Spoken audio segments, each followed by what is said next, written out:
own minds that could destroy their stored consciousness forever. Listen to Oscar winner Brendan Fraser reprise his role as Roscoe Cadoolian in this follow-up to the Audible hit sci-fi thriller The Downloaded by Canada's most decorated sci-fi author, Robert J. Sawyer. What are you willing to lose to save the ones you love? Find out in the thought-provoking sequel, The Downloaded 2, Ghosts in the Machine. Available now, only from Audible.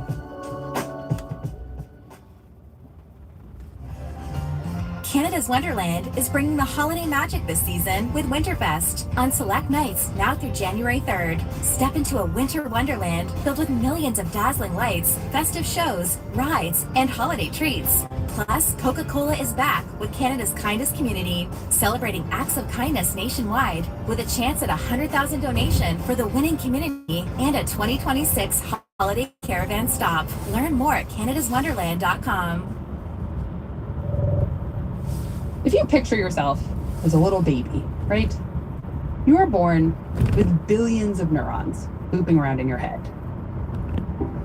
But in order for those neurons to do much of anything, they have to connect to each other so they can transfer signals across the brain.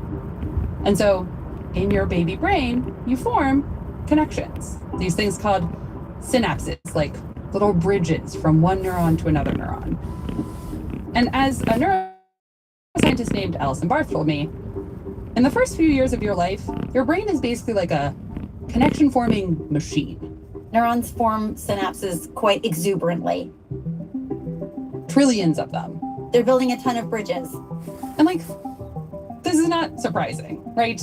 Sure, it makes sense. Of course, babies and toddlers are making lots of connections in their brain. But then the weird part is, as kids get older, instead of continuing with this building spree, the brain goes on kind of a synaptic demolition derby. It's an incredibly rapid rate of destruction. After you form all of these connections, you start to get rid of them quite aggressively. As you grow up and go through your teens, the evidence suggests that you start pruning back a lot of the bridges that you built in those first few years of your life. Eventually, not all those connections are needed. And metabolically, it's really expensive to keep all these connections there. So you want to get rid of the ones that you don't need, the ones that don't carry important information, or you only use very, very rarely. This process is known as synaptic pruning. It seems like a lot of it happens when we're kids and teenagers, and then it eventually slows down, and it plays a part in how we learn and how we become ourselves. And that was already both fascinating and kind of counterintuitive to me. Why would your brain build stuff up just to tear it down again? But then, as Alison was talking to me about synaptic pruning, she also mentioned that she had worked with some other scientists to try and replicate something like synaptic pruning outside the brain. So, this is Unexplainable. I'm Bert Pinkerton. And today on the show, the second in our two-part series on teen brains. We're going to talk about why young brains develop the way they do and what we might learn from that.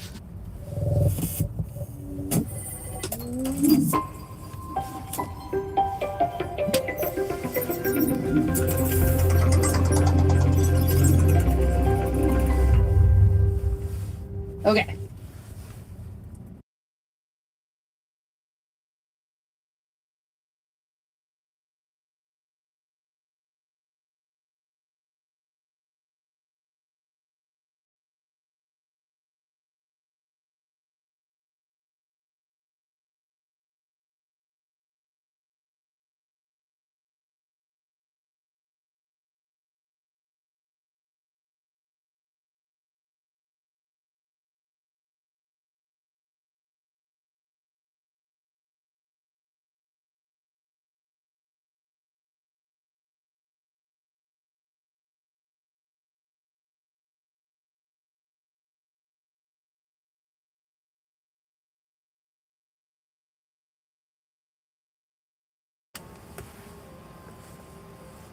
Okay, you've already met Alison.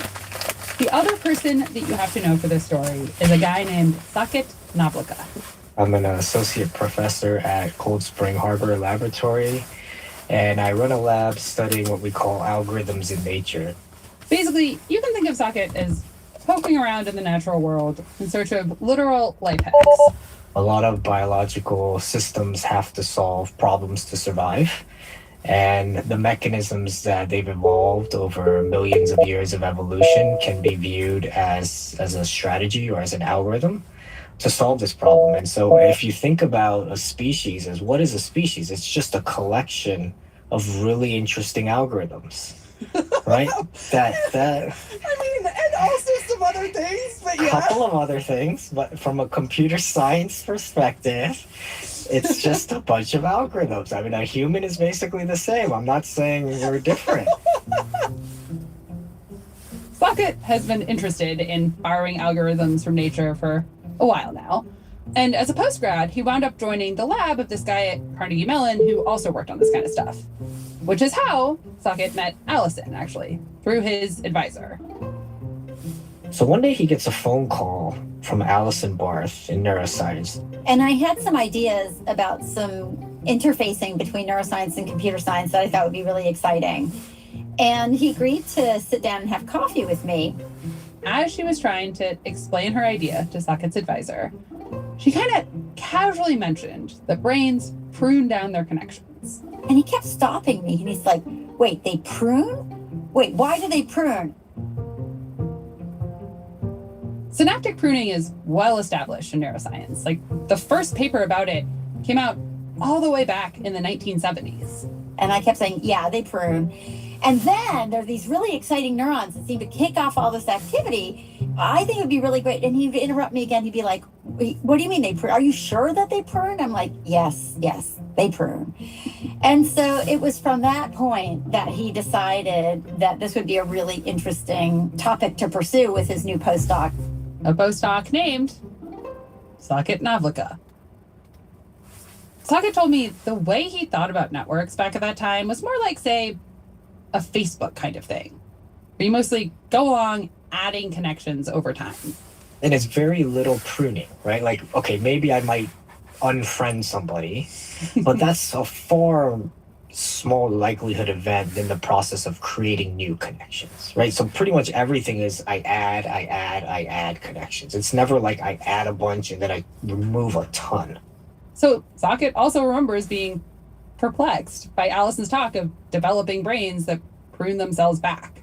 What do you mean you like put down all of these connections and then you lose half of them, right? Like, think about building a road network in this way, right? We would never overbuild roads knowing in advance that we're going to shut down 50% of the roads that are there, right? I mean, it's just a completely wasteful thing. It doesn't make any sense.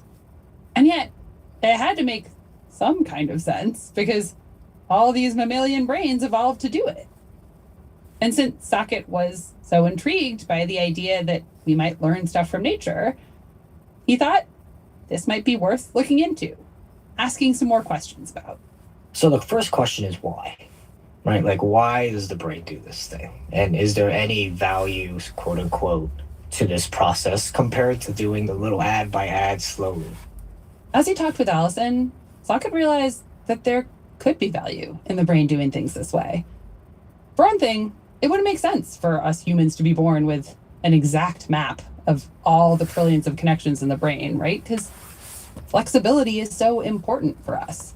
What the genome can specify are very rough rules about what is going to be important for your environment. And some of these are, walking, breathing, smelling, right? These things, beautiful. You need to do those right, soon. Maybe not walking, but breathing and smelling. These are important things to do right out of the gate. But then there's a lot of stuff that the genome cannot possibly know about. Like, if I'm born in environment A versus B, and stuff is more important in A that's less important in B, the genome has no way of knowing that. So how does it deal with this uncertainty is by giving you all of this potential. And it's actually a great idea because you can kind of let everything shake itself out. And then based upon how those connections are used, strengthen, you can fortify those connections and then just get rid of the other ones that weren't used very much or don't work well. For example, let's say, as growing up, you spend a lot of time playing the fiddle. That skill is going to require signals to travel across different parts of your brain, right? They're going to cross your little synaptic ridges over and over as you practice. And the more you use your fiddle connections, the more those connections will be reinforced by the brain. Those synapses get kind of cemented in.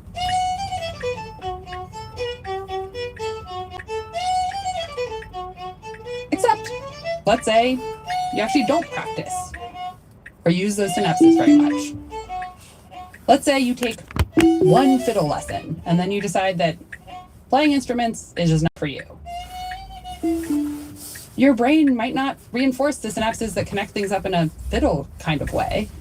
It'll reinforce the synaptic pathways you're using for whatever you are doing, for speaking French maybe, or for juggling. So you start off with the potential to wire your brain in all these different ways, and it's only eventually that it seems like the brain kind of prunes back the ones that you don't use much or at all. Use it or lose it. If you don't use it, maybe you're just going to get rid of it. So, as he spoke with Allison, the pruning approach did start to make more sense to Saket. And then, one thing that intrigued him about it was that it seemed to be a way for the brain to teach itself what to do. So, he explained this idea to me by talking about one of the studies he'd read through. This work that helped some researchers win the Nobel Prize, actually. I will say, though, before we start, that it is a little disturbing. So here's what they did.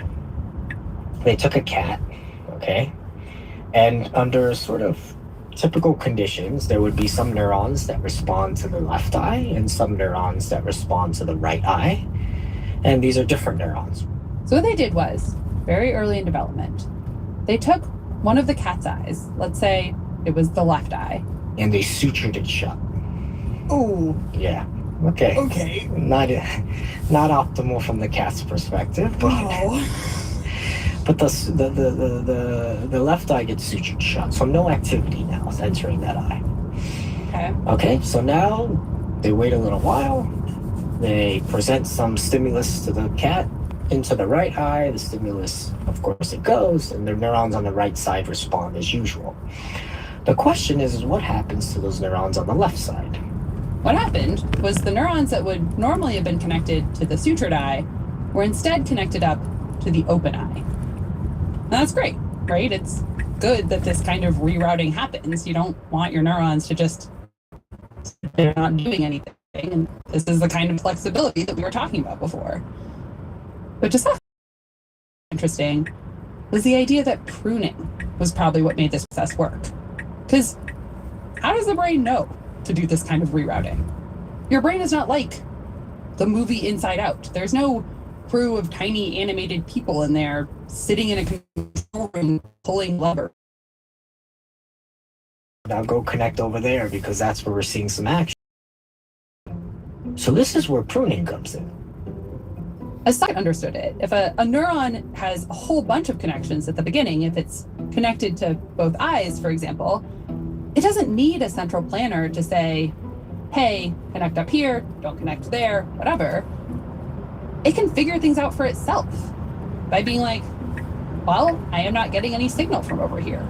There is no point in really remaining connected. I am getting a signal from over here, so let me strengthen that connection. Neurons, right? They're just sitting there, with very minimal ability to know what else is happening in the brain. And so the only way, it's sort of like building a sculpture, right? You start with the full brick and then you slowly sculpt your way down. And that's sort of the strategy that's evolved. This was exciting to Saket because he thought, wait, there are lots of times when it would be cool for a network to teach itself this way, to learn from the ground up instead of from the top down. At the time, he was thinking about power grids, for example, or like wireless mobile networks.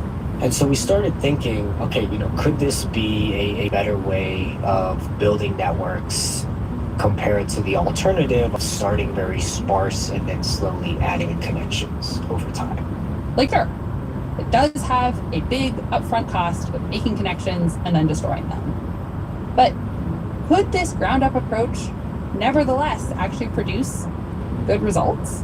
Could we learn something from how our brains learn? After the break, Socket learns the answer to that question.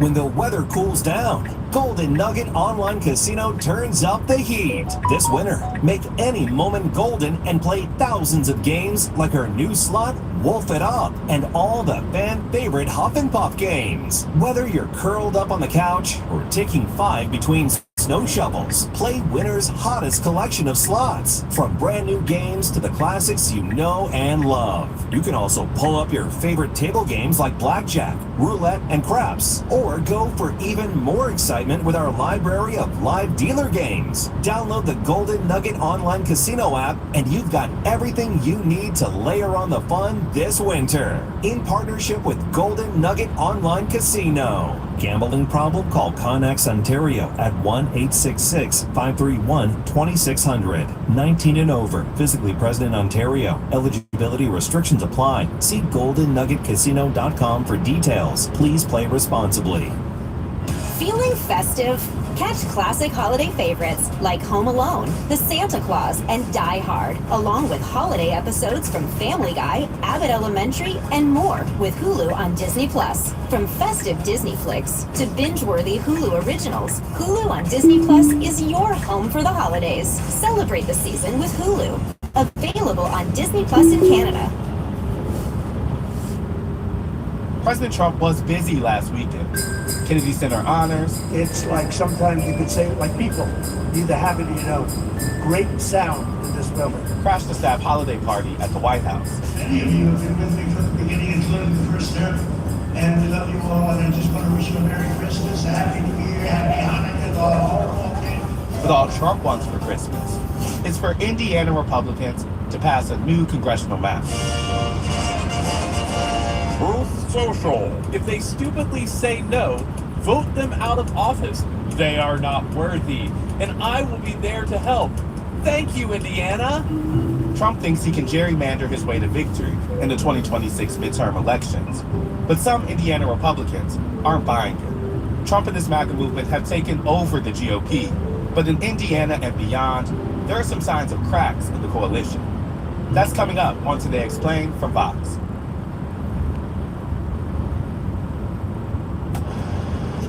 I'd like to shape some impressionable young minds. So, Socket and Allison had been working together.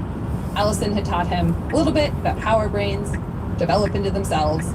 And Socket wanted to see, could pruning help him build a more efficient network that could work out in the world, outside of an animal brain context? And he decided to do, essentially, some compare and contrast work. He built a bunch of model networks that you can kind of imagine like airplane networks. So nodes in this network are cities.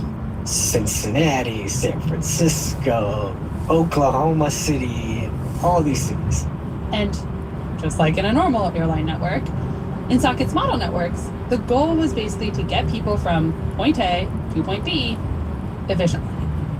So Socket built some models that looked kind of like the networks he was used to, things that start small and then add and add and add connections over time. But he also made some networks that were inspired by the brain. So they had an overabundance of connections from the get-go.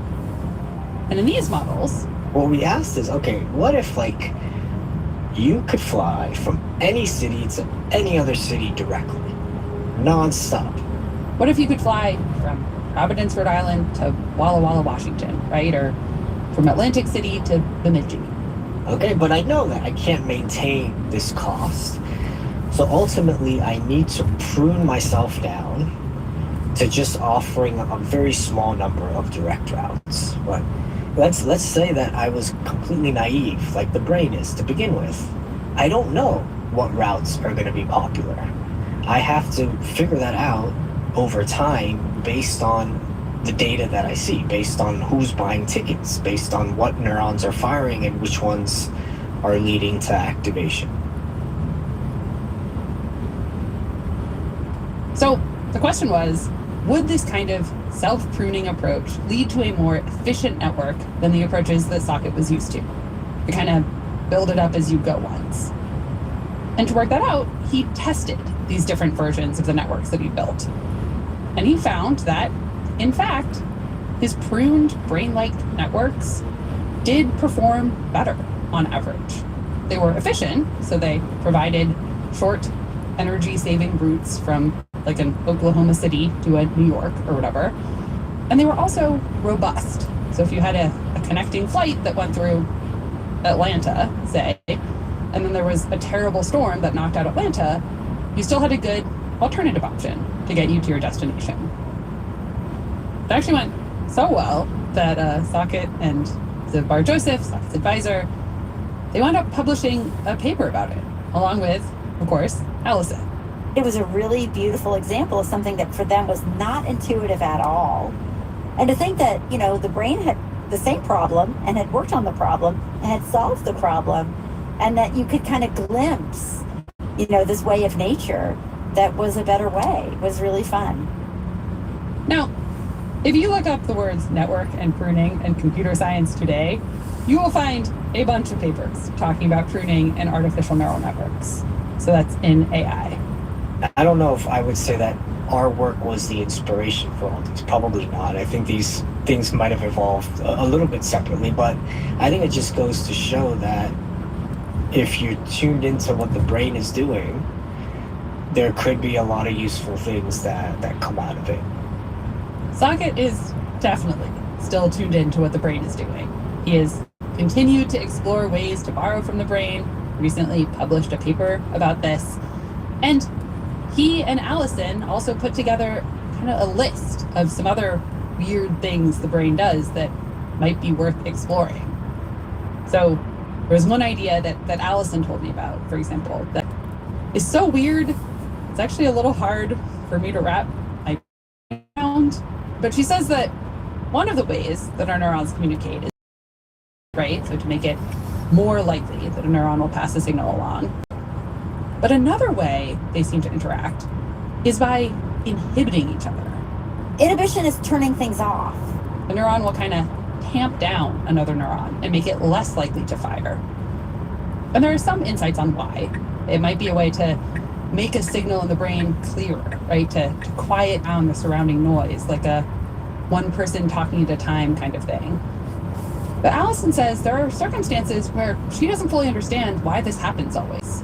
You know, how can you just have networks of neurons where I'm telling you to shut up and you're telling someone else to shut up? And I mean, right, it's just like, well, after a while, what if nobody's talking? I mean, how do you even do that? But these networks of inhibition are really common. It definitely feels strange and counterintuitive to me. But as Allison and Socket showed, counterintuitive things might be the things we have the most to learn from. It is funny though, because working on this episode, I felt like I was learning. Allison and Socket were talking about things they had learned. And yet, the thing we were learning and talking about was teenaged and developing brains. And this idea that the developing brain is uniquely good at learning. That this synaptic pruning process is an incredible superpower that specifically young brains have for vacuuming up skills and knowledge. I, obviously, no longer have a teenage brain. And so I kept wondering, what was going on and reading through papers? Now that the kind of developmental bonanza of synaptic pruning in my head is over, or at least has trailed off, am I just cooked? Like, am I too fixed in my cerebral ways to grow? But as I was wondering, / spiraling about this, I learned that Allison had recently picked up the fiddle. I love the idea of practicing something and seeing it get better. Like, I can see that I am getting better. Like, when I'm playing the fiddle, I'm learning music by heart, and I can play, I don't know, like 100 tunes or something, and I kind of know them, and I didn't know them a couple years ago. It's like really cool. It's very satisfying. And yes, her daughter did also pick up the fiddle. So she's playing fiddle now. And it's kind of frustrating. She's super fast, She picks things up really quickly. And I'm okay. I pick things up, but I see she can do things that I don't think I'm going to be able to do. So her kid's brain probably has an advantage on hers. But clearly, adult brains can still pick up new skills. Learning might be slower or harder, but the research suggests that even in adults, there's still a version of this flourishing of new connections and then pruning them back as we learn. And by the way, can I just say, I am learning how to play the violin, and I'm much better than I was even a couple years ago, right? So there's progress here. It's definitely happening in adults. I like the idea that as I read through papers about synaptic pruning, or as Allison and Socket talk to each other, the neurons in our brains were forming new connections, helping us cement all these ideas in our heads. And I really appreciate that, at least hopefully, there's still plenty of learning left for all of us to do.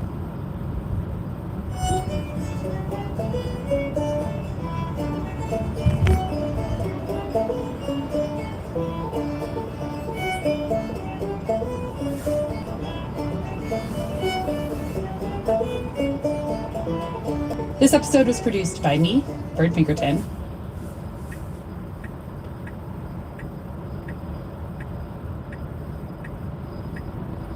Hi, I'm Wendy Zuckerman, and you're listening to Science Versus.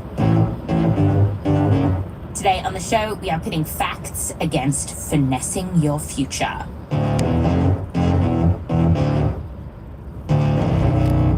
We are looking into manifesting. Can you really use the power of your mind to create the future that you want? Because according to folks online, the answer is yes. It's fucking real, man. Manifesting is real. This shit, it works. What I'm about to tell you is going to change your life. And here's what you need to do to change your life. You focus on what you want and then act as if you already have it. While you're writing this or typing this, I want you to genuinely feel the emotions as if that thing has already happened to you. So what would it feel like if you received what it is that you desired? How happy would you feel? What would that moment look like? We're method acting. We're cosplaying our future self. And before you know it, whatever you wished for will appear. And this idea that just by thinking about what you want, you can get it, it's become almost mainstream. One survey of over 300 people found that about a third of them believed manifestation could be real. And people say they've manifested all sorts of things. I manifested my crush. I also manifested some speaking opportunities, some partnerships. This is how I lost weight, a size 16 to a size 4. Literally, I manifested my green card. An espresso machine. I actually manifested a full man. And maybe it sounds strange that you could think your way to an espresso machine or a green card or a full man, but scientists have actually been studying the best way to achieve your goals for years. And that's what we're telling you about today. So get ready for your dreams to come true, because when it comes to manifesting, there's a lot of... What I'm about to tell you is going to change your life. But then there's science. Science versus Manifesting is coming up just after the break, as long as you believe it to be true.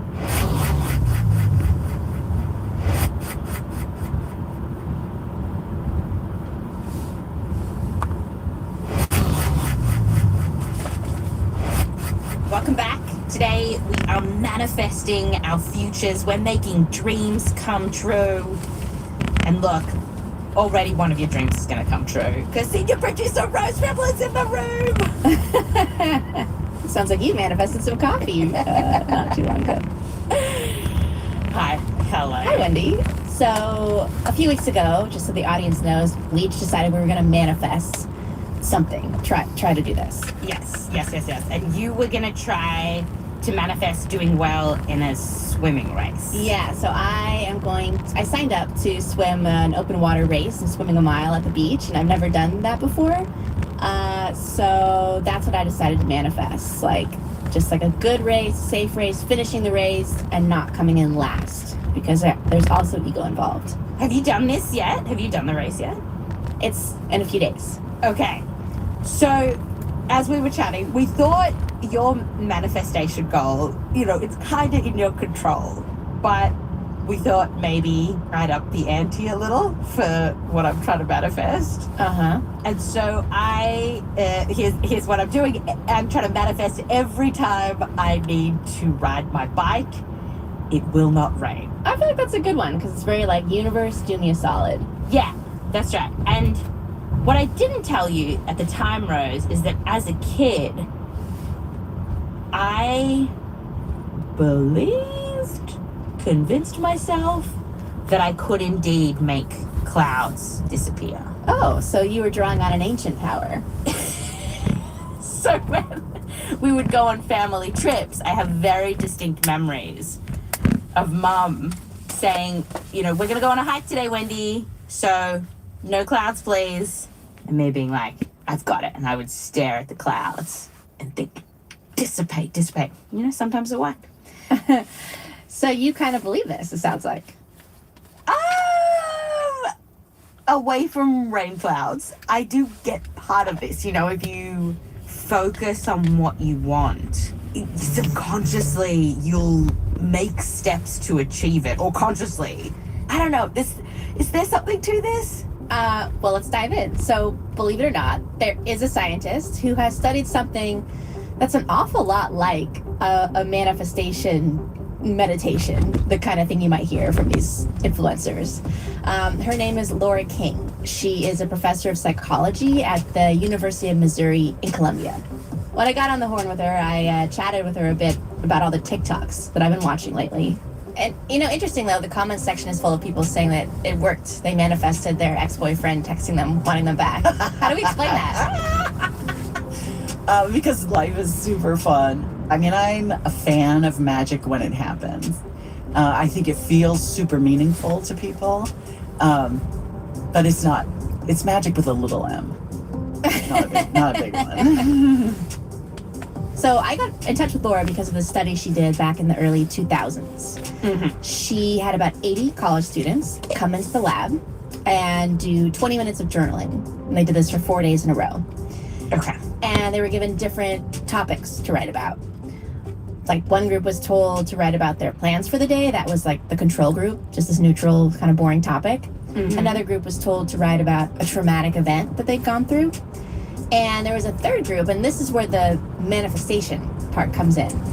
They were told to write about their best possible self, which went like this. Think for a moment about their life in the future, their best possible life in the future. Imagine that you have succeeded at attaining all of your life goals, and think of this as the kind of happily ever after for your life.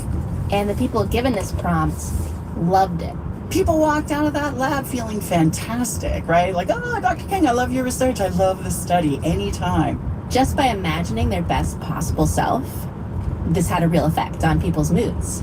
Something that Laura could actually measure. Oh, that's cool. But what's really intriguing, and what intrigued Laura and other scientists who ended up doing their own versions of this study later on, is that the effects seem to actually last a while.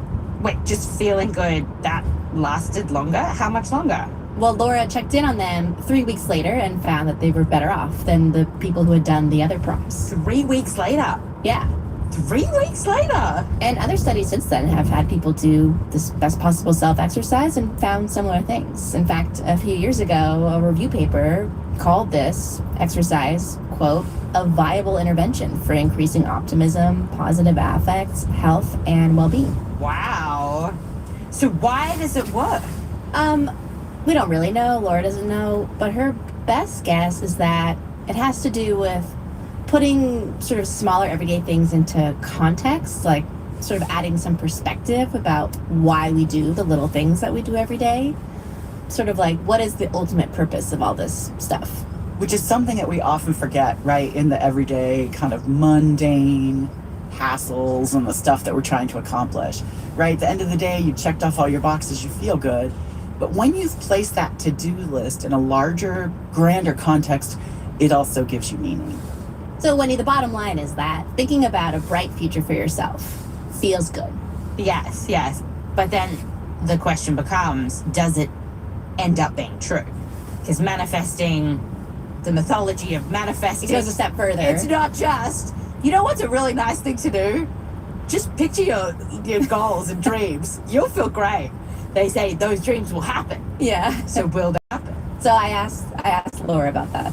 So do people, after they do the best possible self and make their best possible self? I don't know. I don't know. Laura, why don't you know? They asked for it. They didn't follow them, 10, 20 years later or whatever. And as far as I can tell, of all these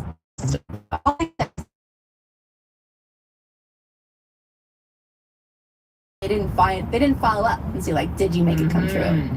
So who do we need for this? For our big M magic. I don't know if I could offer you big M magic, but I can offer you big S science. I'll take it. I do have some answers for you about that, and it's going to come up after the break.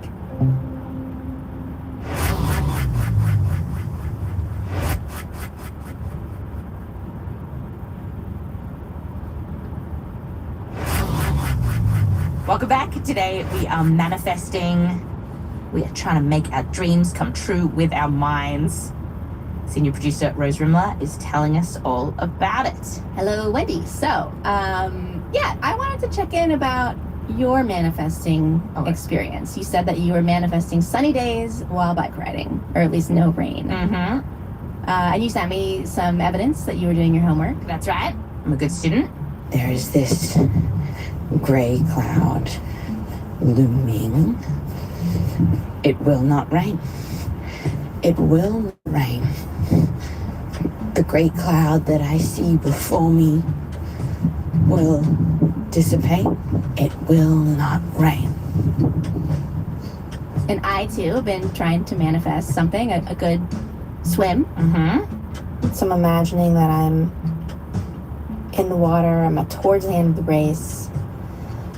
I'm watching everyone on shore cheering, and as I'm swimming, the water is getting shallower and shallower. I'm getting up to the shore, and I get out of the water, and I cross the finish line, and I'm just celebrating with everyone and eating a hot dog maybe.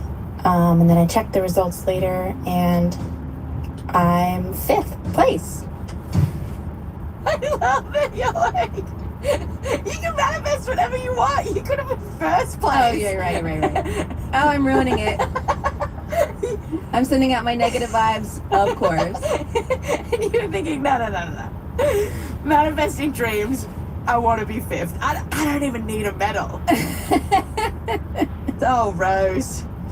And you call yourself American. Remember my score on the narcissist test? I think. So the idea here behind this whole thing is that you're supposed to be putting out positive vibrations into the universe, and then the universe will match your positive vibrations. I've heard it described as like turning yourself into an antenna that you like tune to what frequency you want the universe to be on. So like you send the signals. This is how manifestation is supposed to work. Yeah, basically. I'm summarizing a bunch of different schools of thoughts because this whole concept has been around at least a century. And, there was this big book that came out about it a while back, The Secret, if you remember that. Yes. Wow. But moving away from vibes, the big science question here is, does the act of thinking about manifesting something up your chances that you'll actually get what you want? And for this, we need Gabriella Etienne. She is a professor of psychology at New York University.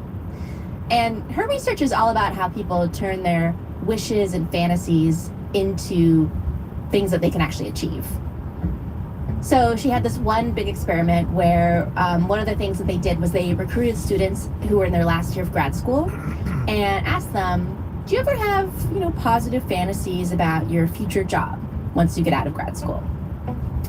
And she found that some people just naturally do this a lot. They do this more than other people. And so what's cool about this study is she followed up a couple years later and asked them basically like, how is it going with your career? Are you getting a lot of job offers? Are you making a good salary? And what we find is that the more positively these university graduates fantasize about their success in work life, the less successful they were 2 years later. Positively, that they fantasized, less successful they were. Basically backfired. Yeah. The more they dreamed about like getting a job and having a job that they liked, that paid them well, the less likely they were to have a job. They reported having like fewer job offers, and they made less money than people who didn't really fantasize about that stuff. Wow. So less job offers, less money, totally different to those folks on socials we were hearing from before. And I found other examples of manifesting backfiring. There was a survey of almost 400 people that found the ones who believed in manifesting the most were more likely to have made risky financial investments. They did stuff like they bought crypto. They believed in some like get rich quick stuff, and they were more likely to have declared bankruptcy than other people.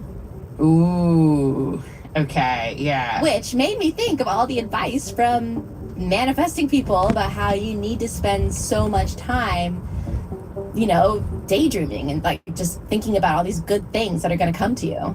So that sounds actually like pretty, given your results, maybe that's really bad advice. It's good advice if you want to just feel good. It makes you feel good. We found that too. But if you really want to go and get your fantasies in reality, then it's bad advice. And does Gabrielle know why it backfired? Well, what might be going on is that the people who were fantasizing more were putting in less work to actually get what they wanted. Like Gabriella found that those graduate students that she followed up with 2 years later, the ones who fantasized a lot, they weren't putting in as many job applications as their peers. And there was a similar study she did about college students fantasizing about getting good grades, and the ones who fantasized the most about their good grades spent less time studying. So Gabriella thinks that this backfiring effect is all about where you put your energy. Maybe people don't put so much effort in their realization of the positive fantasies. They spend too much time off in La La Land. They forget to actually fill out their job too application. much time. And what we later found in the experiments is that they feel already arrived. They feel already in the positive future. Our mind is very strong. So they feel in the positive future. And if you already feel accomplished, what do? You relax. Yeah, it's not just that people were less motivated. She's also seen a physiological reaction in people's bodies. So in a study where they had people fantasize while they measured their blood pressure, she found that their blood pressure actually went down while they were fantasizing. So her idea is that as you're fantasizing and feeling good and relaxed, you just have less fire in your ass to actually go out and then accomplish these goals. That's how Gabrielle thinks about it. Yeah, that's right. And I will say this is different from sort of generally having a positive or optimistic outlook on life. Being a person who kind of generally believes that things will go okay for you, things will work out. That's actually associated with good outcomes, even being good for your health. But fantasizing, not so much. So then, I guess, for folks who do have goals and want to achieve them, has science learned a better way to do this? Do we have a science-backed way to manifest? Yeah. There's actually a whole branch of psychology that's dedicated to figuring out how to help people set and achieve goals, and we can draw from that. Great. It turns out a critical thing is not being too Pollyanna about what you want. You actually have to consider the hard stuff or bad stuff that might come up and might get in your way. Which is the exact opposite to TikTok, right? Which is just saying, just focus on... Just think about what you want. Yeah. And scientists like Gabriella have come up with some, I guess, to compete with our TikTok colleagues out there, we should probably call them hacks. Right, okay. So hack number 1, think about your obstacles.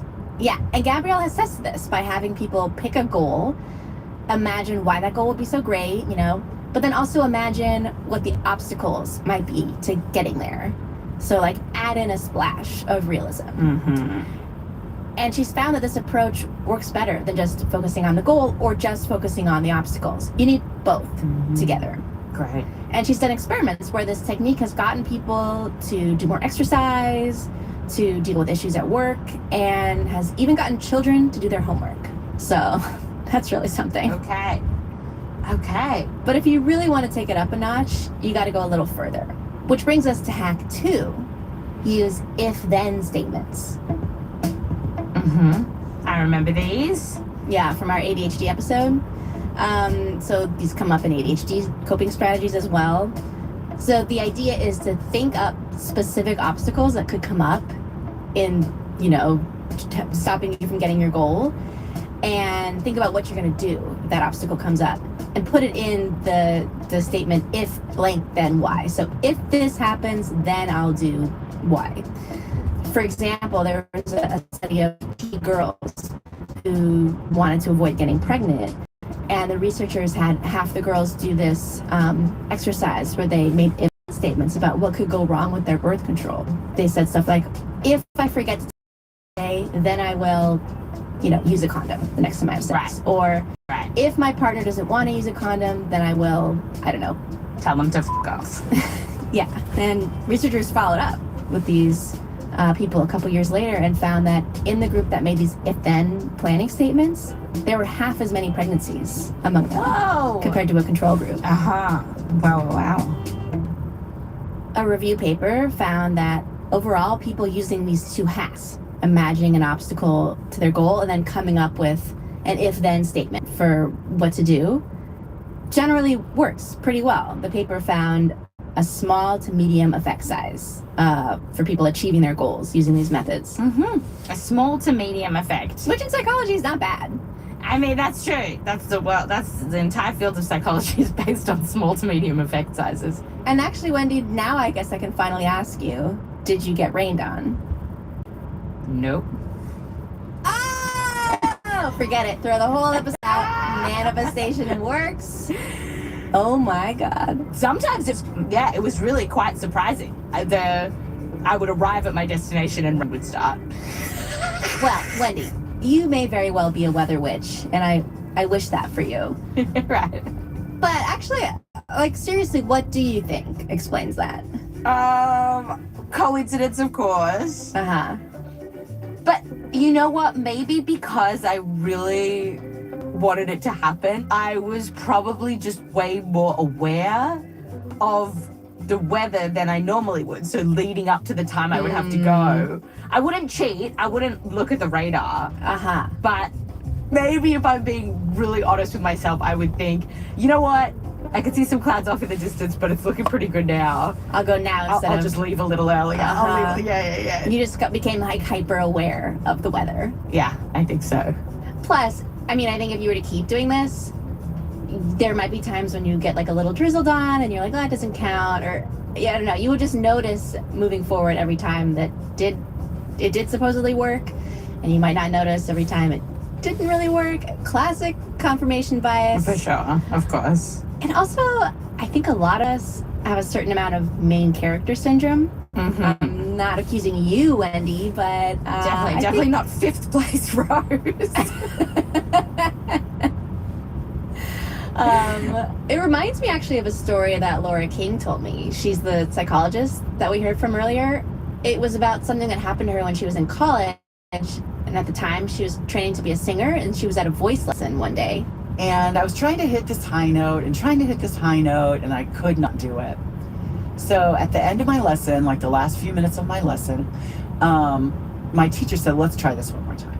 And so he's running up the scale and I'm trying to hit that note. And when you're trying to hit that really high note, right, you're almost whooping as if you're making a siren sound, right? Child. making this noise and open my mouth as wide as I could, and I hit the note, and I sustained that note, and I stood there on the stage, and this amazing sound is coming out of me, and then the building started to shake, and the floor of the stage is shivering under my feet, and this old building's snow is falling off the roof in these grand boom, boom. And I'm standing there sustaining this note, right? I caused an earthquake, right? In rural Ohio in the middle of January. I'm standing there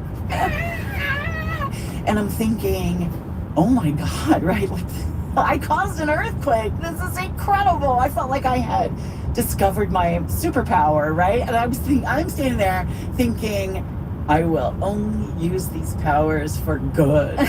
My voice teacher, who was a very religious / spiritual man, I am not kidding you, got down on his knees and started praying at the piano bench. Wow. Okay. So this became a kind of super meaningful, personal touchstone, right? Like, I'll never forget that time I caused an earthquake. Of course not. And I've shared the story so many times, and then a few years ago I thought, did that happen? Yeah, you're like, wait, what? And so I started looking it up. And it turns out there was an earthquake on this day in January in Ohio at exactly that time. And that's when I started thinking about, oh my God, like all over Ohio, so many people caused that earthquake, right? So many, like someone slammed a door and it started, someone sneezed really hard, someone turned on their hairdryer, right? Yeah. All of us caused that earthquake because that's how human cognitive processes are, right? Something big happens and we're like, whoa, what did I do? Yeah. Okay, so Rose, your swim is in a couple of days, right? Yes. So, yeah, I'll call you afterwards. I'll let you know how it went. Great. Good luck.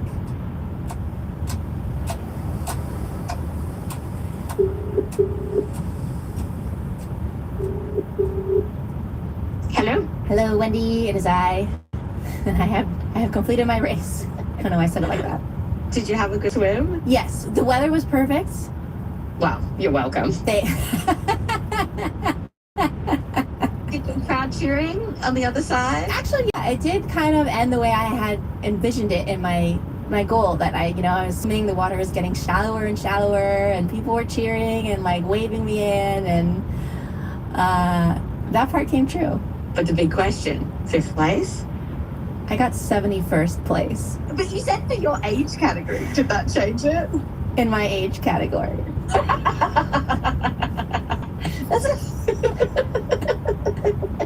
do you feel? It's your first open water swim. Yeah, I felt good. And I have one more thing to tell you, Wendy. Oh, yeah. This week, there were 32 citations in this episode. Oh, great. If people want to see them, they should click on the link in our show notes for our transcript. And that's where all the citations are. Right. Thanks, Rose. Thanks, Wendy.